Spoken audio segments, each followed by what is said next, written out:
In your mind, visualize your hand. Now reach out with that hand and grab the teacup. Reach out with the fingers of your mind. Grasp it.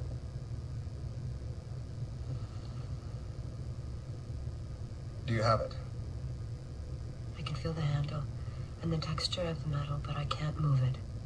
Don't try to move it. Just take a drink from it.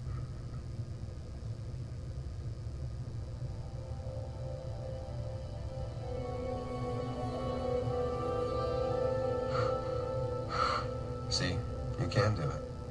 I don't understand. I didn't try to move it. No, you just tried to drink from it.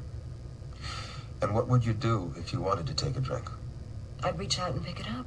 That's right. But you wouldn't be thinking about picking it up. You'd simply do it. And that's what you just learned. Focus on the goal, not the task. When you wanted the tea, it came to you. What a powerful clip. Hello, my name is Brandon Ivey, and I was just eating breakfast watching an episode of Star Trek Voyager, Season 2, Episode 10, called Cold Fire. And in passing, I wasn't really paying attention to it until I heard the gentleman say, focus on the goal and not the task. And that stopped me dead in my tracks, so I paused the video, rewound it to see what lesson he was actually teaching. Kes, the character Kes, moving the teacup. And you know, sometimes when you're not focused on something, you pick up things when you're tuned to it. And I wasn't even focusing on the TV show. I wasn't really watching TV. It was just kind of like background noise while I wasn't thinking while I was eating. And that clip popped up. But that one saying is basically the law of the universe. That one clip embodies everything that I've been teaching for the past 2 years. It embodies what I personally learned where I had my aha moment. So let's just review for a second what was taking place.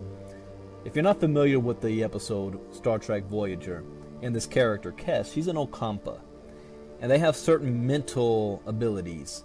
And she's just discovering her mental abilities, and the gentleman was trying to teach her how to move the coffee or the teacup with her mind.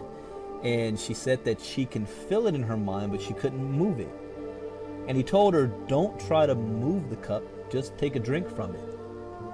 So instead of her focusing on the act of attempting to move it, she just focused on the ultimate goal, which was to take a drink. And in the process of doing so, the teacup moved. And his response is, focus on the goal and not the task. Now, why is that so important? Because obviously right now, and some may debate this, but you can't physically move an object with your mind. That science has proven yet. Depends on what circle you fall in. But 99% of people cannot move an object with their mind. That's not the lesson. The lesson is that when you focus on the right things, everything else starts to fall into place. Here's my aha moment. A couple of years ago,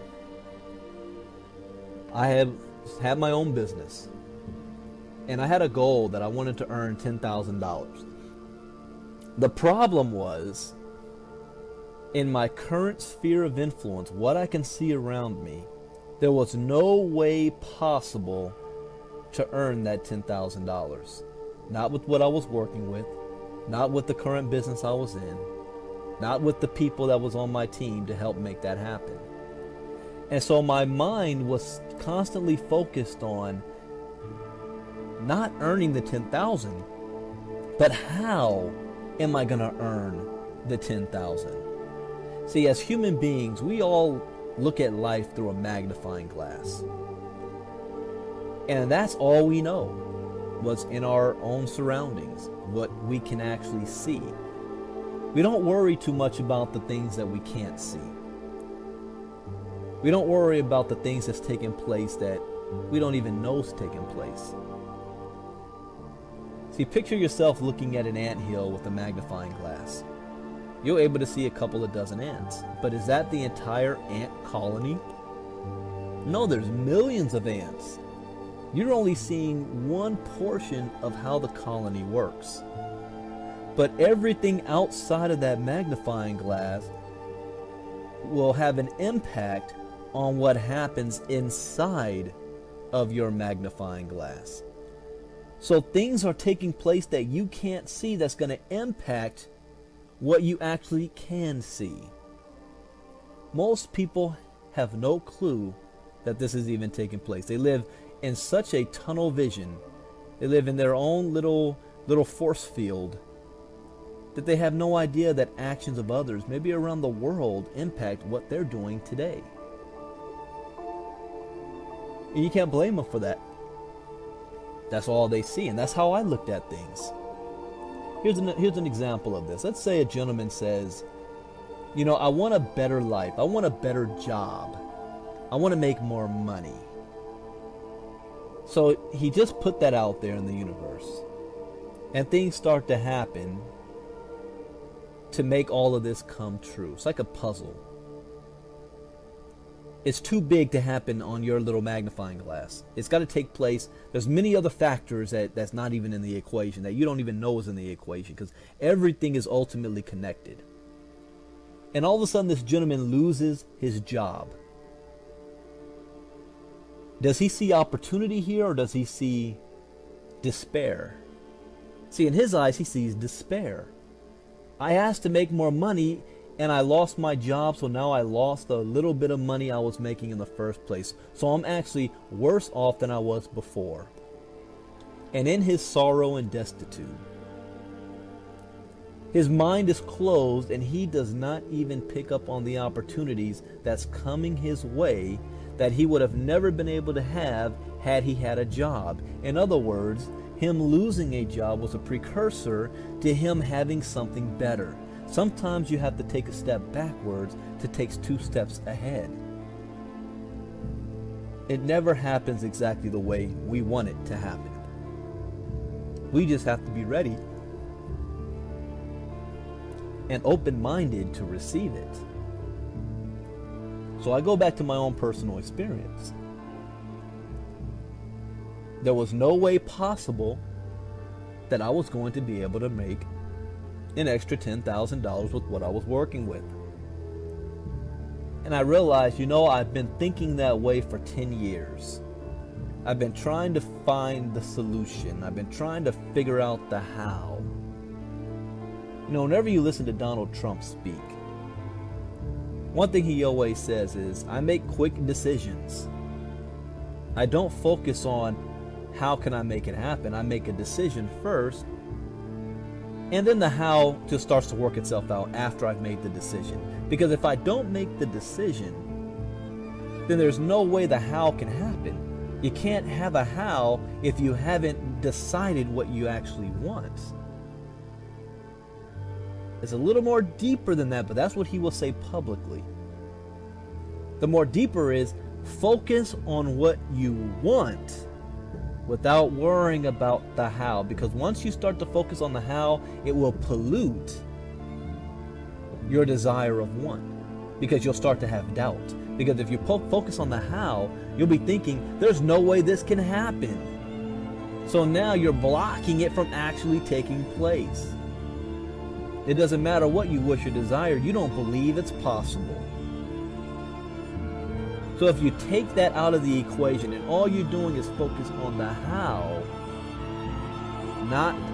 focus on the want, not the how, things will happen that you had no idea was going to happen that way. So I decided I was doing it wrong for 10 years. I said, you know, what do I have to lose? Let me try it this way. So I started to focus on what I wanted. I wanted $10,000. I started to focus on what would I do with that $10,000? Where would I spend it on? What could I enjoy? And then I started to think about, how does it feel to have it? I started to focus on the feeling of having the $10,000. I started focusing on how great it is to actually have it. Not want it, but have it. And you know what happened? It's like almost overnight, things changed in my life. Within 60 days, I had the $10,000. And I was utterly amazed by that. I had no idea what was going to happen in my business life. And I couldn't even imagine the scenarios that took place to make that $10,000 happen. I couldn't even imagine it. But it happened. Now, does everybody get the same type of results as that? No. Or the same time frame. This is only my own personal experience. And I keep hearing this law, this message, said over and over and over again by all successful people. And they hear it on Voyager. I think that episode was like 1995 or something. It's an old episode. Saying the same thing. Focus on what you want. Don't focus on the how. Focus on the goal, not the task. I hope you guys understand that and put it into practice in your own lives. I'm going to continue to do that right now. My name is Brandon Ivey. God bless. Bye-bye.